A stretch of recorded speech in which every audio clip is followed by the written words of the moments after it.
Di bang umihi sa dagat? Siguro, pero mag-ingat. Kasi baka mangyari sa inyo yung eksenang nakakadiri na nangyari sa kaibigan ko. Story time. Masaya kami nagsiswimming dito sa Coron nang may naramdamang kakaiba yung kaibigan ko. Ang sabi niya, naiihi raw siya. Tinanong niya kung pwede raw ba siyang umihi sa dagat. Sabi ng isa kong kaibigan, pwede naman daw. Basta, wag lang daw siyang iihi sa swimming pool. Ako nga pala si Lester at mahilig akong mag-story time dito sa TikTok.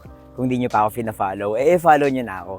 Pasintabi sa mga kumakain kasi baka hindi maging komportable itong kwentong to. Sinasabi na malawak naman daw sa dagat. Sa swimming pool kasi, maliit lang at parang umiikot yung tubig. Nakakadiri yun, lalo na pag meron kang kasamang iba na lumalangoy. Pero tandaan nyo na yung ihi, kahit ano pang sabihin nyo, dumi ng tao na nilalabas.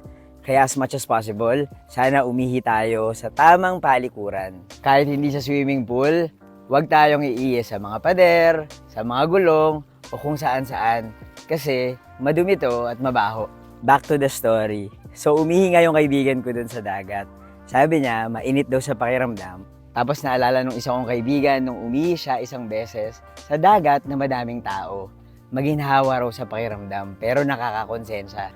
Pagkaihi raw niya, hindi niya namalayan na may katabi pala siyang bata na sumisisid. Pag-ahon ng bata, sabi niya bigla, "Mama, nakainom ako ng tubig." Nagulat yung kaibigan ko, kaya tinanong niya yung bata, "Okay ka lang ba?" Sumagot naman siya. Ang sabi niya, "Okay lang naman.